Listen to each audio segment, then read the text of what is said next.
আসামের রাজনীতির বড় আপডেট। 26শে বিধানসভা ভোটের আগে শক্তি কমল বিজেপির। ক্ষমতাসীন বিজেপি ছাড়লেন সিনিয়র নেতা রাজেন গোহাই।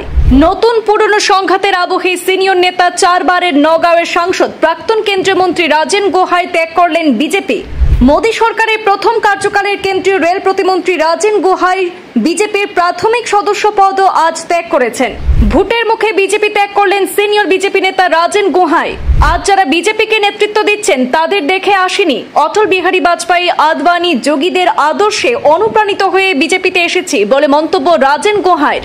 দল ত্যাগী রাজেন গোহাই প্রতিক্রিয়ায় পরোক্ষভাবে বুঝিয়ে দিলেন, দলে পুরনোদের গুরুত্ব নেই, যেখানে গুরুত্ব নেই সেখানে দরকার নেই। মানুষ যদি চায় রাজনীতি করবেন, অন্যথায় আর রাজনীতিতেই থাকবেন না বলে মন্তব্য করেন সিনিয়র বিজেপি নেতা রাজেন গোহাই। 4 বারের নগাঁও সাংসদ সদস্য প্রাক্তন মন্ত্রী ত্যাগ করলেন বিজেপির প্রাথমিক সদস্য পদও। বাজপেয়ী ভবনে উপস্থিত হয়ে ইস্তফাপত্র জমা করেছেন তাবড় রাজনীতিক রাজেন গোহাই। দীর্ঘদিন ধরে বিজেপিতে নতুন পুরনো বিতর্ক চলছে।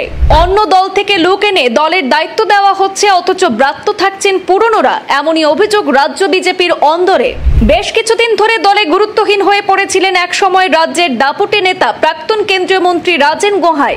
সিনিয়র নেতার ইস্তফা ঘিরে রাজ্যের রাজনীতিতে আলোড়ন সৃষ্টি হয়েছে।